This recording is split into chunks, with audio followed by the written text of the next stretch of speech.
Hello and welcome again to the Writer Review. This is Eric Carrot Writer, and this week we're going to be taking a look back at the 2019 crime thriller drama titled Motherless Brroklyn. Now, Motherless Brroklyn runs for 2 hours and 24 minutes long. It is directed by Edward Norton. The script was written by Edward Norton.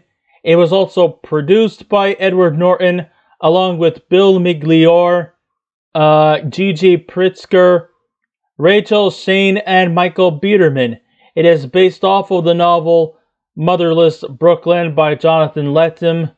It is composed by Daniel Pemberton, the cinematography by Dick Pope, and it was edited by Joe Klotz.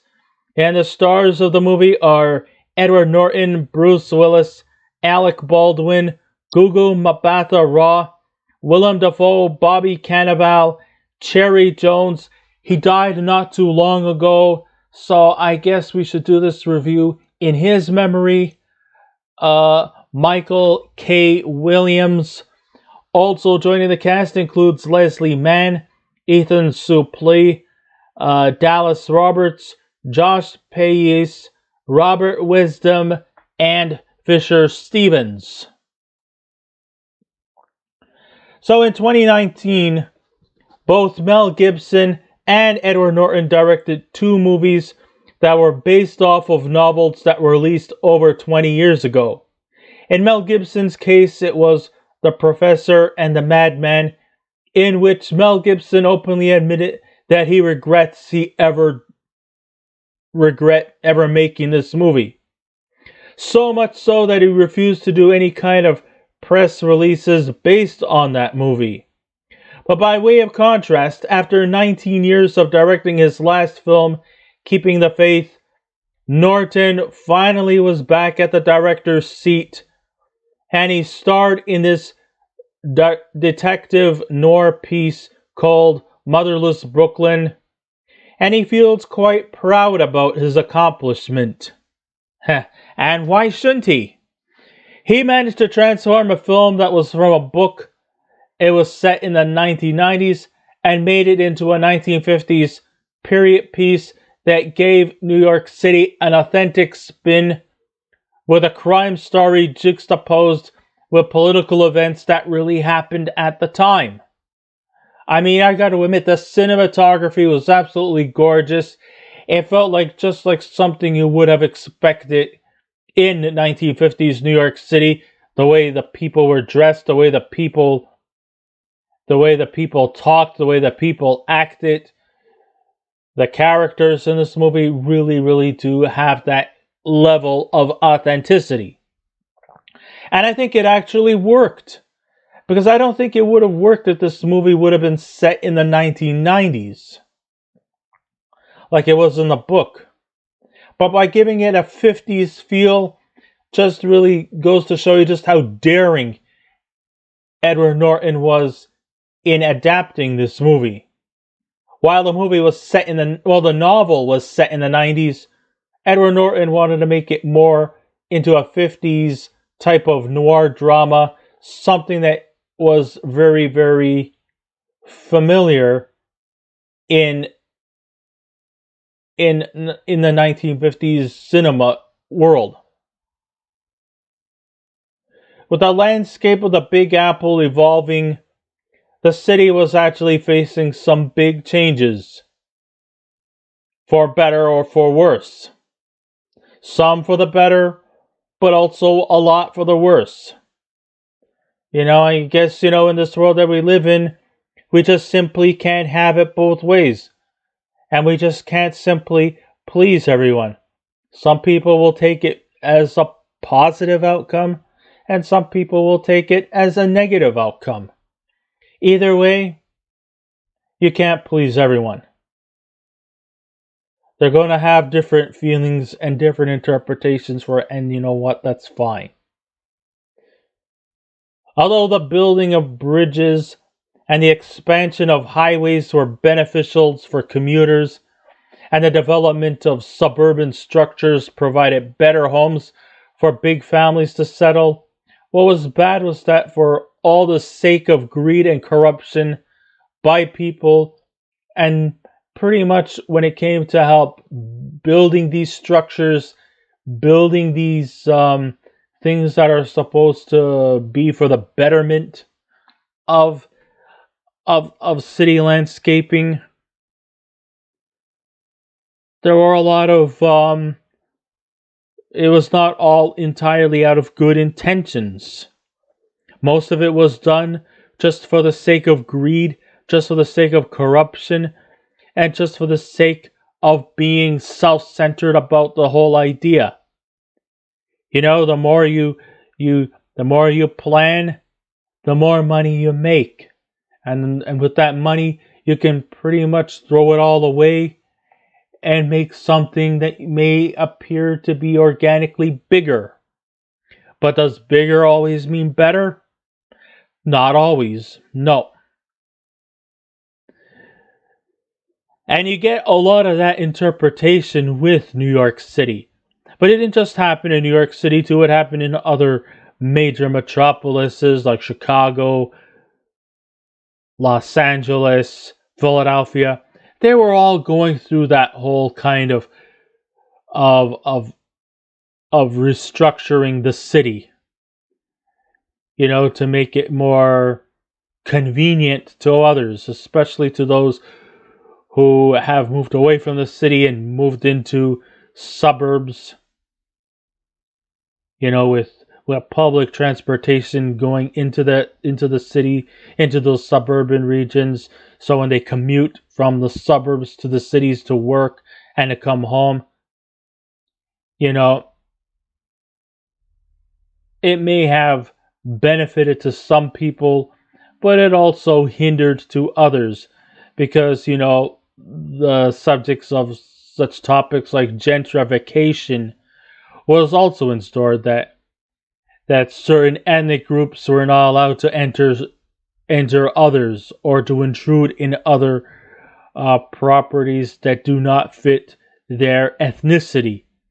And gentrification was a very big thing, especially in cities, not just New York City alone, but Chicago, Philadelphia, Detroit, Los Angeles, San Francisco. They were all going through that. And that's where things just don't seem to mesh. You know, it's still, you know, segregation, and it's not always for the better. But the thing about this movie is that it happened. And as much as we don't want to think about it, and as much as we want to ignore it, but we just can't fully ignore the fact that this was an event that happened in history, and this is something that's going to have to stay in our minds, even though we would love nothing more than to forget about it. But the thing is we simply can't. So Edward Norton wrote the script based off of the novel by Jonathan Lethem. He stars in the movie as Detective Lionel Esrog, a dedicated sleuth with a great photographic memory. He also has a little problem. He seems to have this kind of tic, which causes him to blurt out you know, loud stuff from his mouth, you know. He gave it a name. I don't remember what he named it, but Bailey, that's it. Yes, even though the disease, we know it as Tourette's syndrome, where people have unexpected outbursts when they talk. Not of their fault, no fault of their own. It just happens that way. And people who have Tourette's syndrome are often faced with discrimination, of ridicule, of people just simply being just ignorant, who don't know their facts. So, yeah, so Norton is faced with this Tourette syndrome, which which he doesn't seem too hindered by it, but it is pretty obvious that the guy does have that kind of tick. He also has other kind of ticks too that sometimes not just borders on Tourette syndrome, but maybe even some forms of minor autism, like his obsession with touching things, which is kind of something more along the autistic spectrum. Not that there's anything wrong, you know. I'm not ridiculing or anything like that. I am also, you know, borderline autistic myself. You know, okay, maybe I don't have Tourette syndrome, but I do have Asperger's syndrome. And I also have a lot of tics too that that don't always seem to appease to a lot of people. So yeah, so this guy, very dedicated to his job. One of the reasons why he's such a well dependable private investigator is because people depend on him because of his photographic memory. I mean, he was pretty much groomed into the detective business through head detective Frank Minna, played by Bruce Willis. And Bruce Willis is in this movie, but the thing that actually surprises me is that Bruce Willis is actually not in this movie for very long. You would think that, you know, hey, he's getting second billing, so okay, he's not going to be playing the lead role, obviously, we can tell that.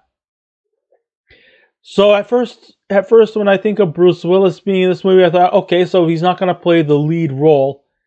I guess he's going to sort of play off as like, at first I thought maybe he was going to play sort of like a secondary, like a supporting lead, like a still playing a supporting character, but also going to be on quite prominently, but maybe just not as frequent as Edward Norton.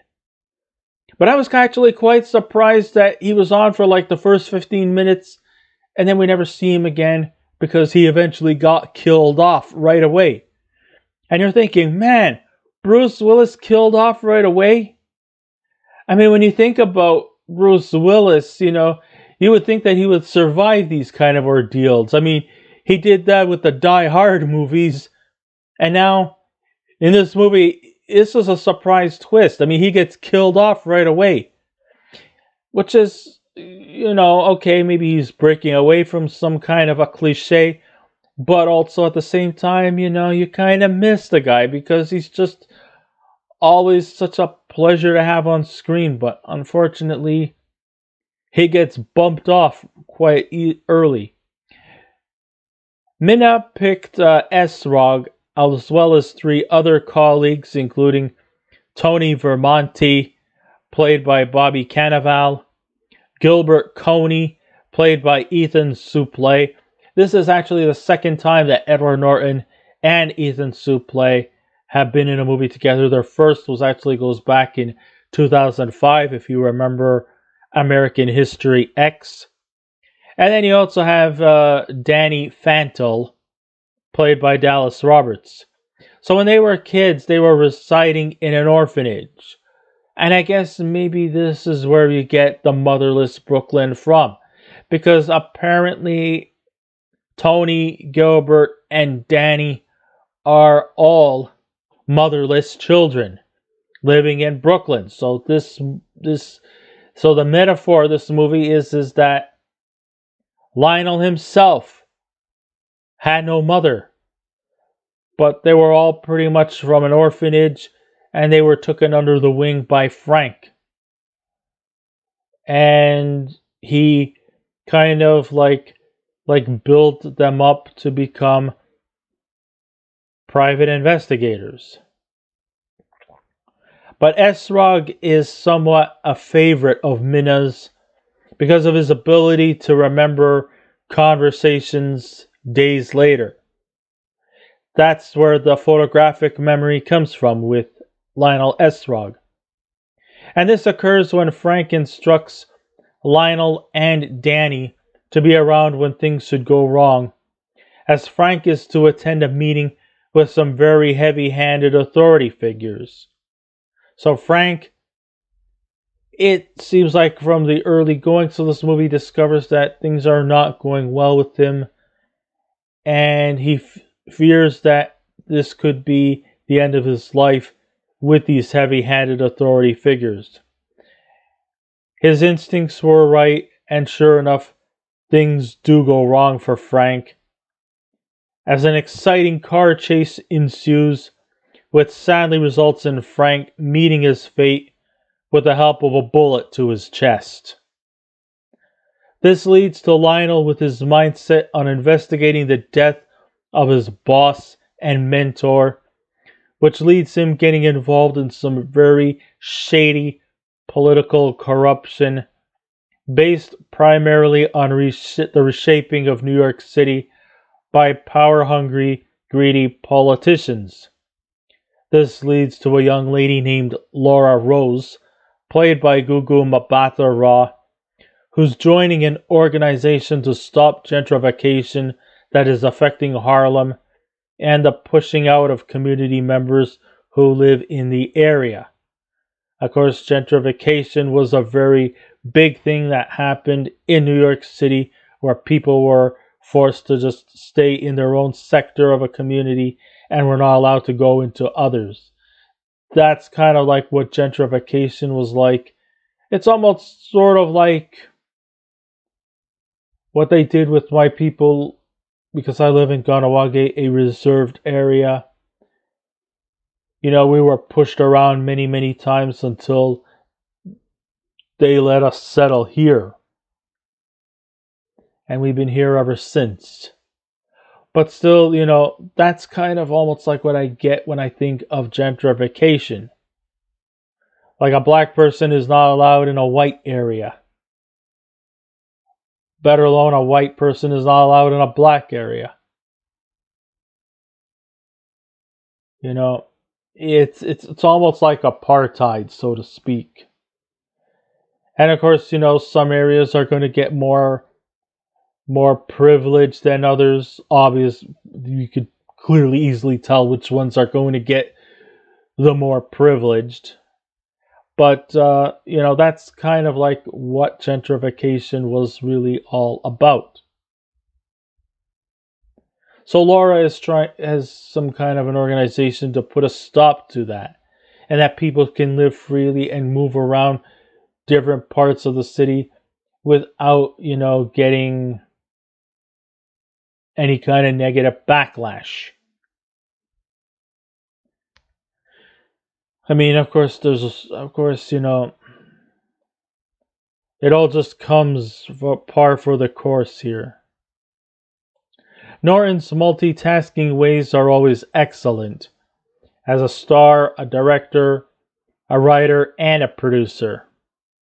One of the things that makes Lionel such an endearing character was not from just the performance by Edward Norton, but for the way he made Lionel such a multi-layered character.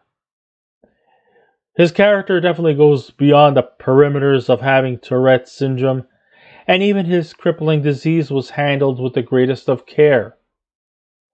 I mean, movies would probably savagely, you know, just attack at his disability. But I think this movie really actually gives people with Tourette's syndrome a feeling of hope. You know, being the fact that this is a crippling illness that has often been the butt of jokes, but since this movie is not a comedy, they took it very well. Of course, people didn't really understood why he does these kind of things. And maybe in some parts, in some areas, people have often questioned and have ridiculed his disability. Some would do it in a playful manner, while others would do it in a more personal demeanor, just for the sake of ridicule. But I think they handled the illness with the greatest of care. And though the opening scene was spontaneous and fast-paced, it then remains at a steady pace in a typical noir fashion, which actually allows the viewer to get a better understanding of the characters and the situations they are facing. Now, aside from the acting, the technical aspects are truly a treat for the eyes. I mean, like I said, it's all basically the main thing. The strongest points in the movie doesn't come from the acting, but I'm not saying that the acting was bad. It was pretty good overall from most of the characters in this movie, from the leading character of Lionel to the actual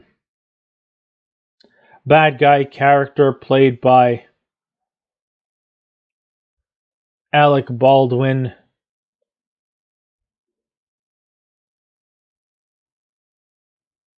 Yeah, this movie really actually has everything, and this movie was authentic in the sense that a lot of the events that was set in this movie really did happen. Now, this movie is not based on a true story. It is a work of fiction, but it is inspired by actual events that had happened. And like I said, the cinematography and the technical aspects were excellent. The settings, the cinematography looked just like everything you would expect in New York City. The cars that people drove in was everything you would expect from 1950s New York City. The costumes, the way people were dressed, the buildings, the lighting, they are all very captivating and seem to fit this time period. What also seems to be an excellent thing is the background, the jazzy background from the renowned trumpet player Wynton Marsalis adds color to the atmosphere and the setting. I just truly think that this kind of jazzy background is just really synonymous with this kind of setting. So hats off to the composer in this movie. So, good for her, for the composer. What's his name again? Daniel Pemberton. Hats off to him. There's also a wonderful song from Tom York, who was of the British band Radiohead, called Daily Battles. Aside from the leads from both Edward Norton and Gugu Mbatha-Raw, the supporting performers are also top-notch veterans, like I mentioned before, Bruce Willis. Bobby Cannavale also turns in a pretty good performance as a disgruntled guy who was often overlooked by Bruce Willis and was often jealous of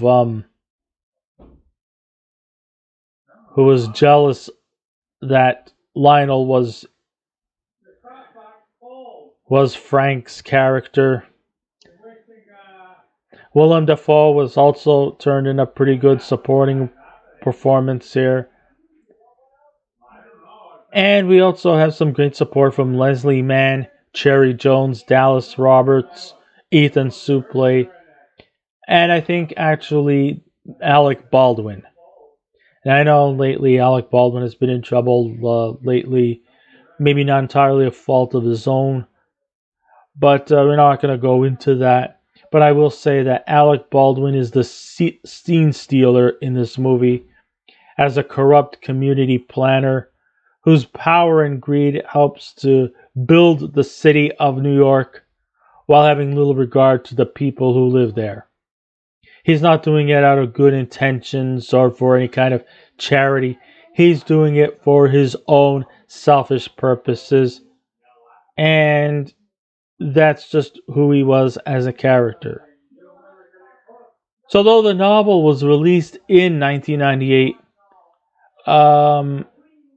there are some issues that haven't really aged much. Even to this day, politicians move forward every day to make our lives better. Oh, no matter how hard they try. But they just simply don't have a clear conscience as to who it affects. It seems like they seem to all just abide by their own selfish agendas, and while it might help others, it may hinder others as well. Their decisions may benefit or it may hinder the people who reside in these cities. And politicians today are no better than the ones in the 50s when it comes to reshaping their cities that they live in.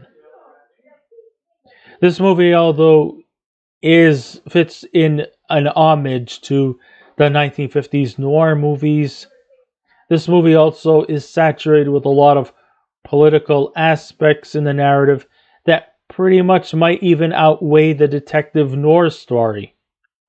But it still provides a great deal of provocative issues featured here, because like I said, politicians in the 50s were pretty much no different than the politicians we have today. They're all out for their own selfish purposes, and while it might help others, they probably are also oblivious to the fact that others may not have that same response. So there's a lot to talk about in this movie, and I really, truly thought this movie was really good. It's not a real story.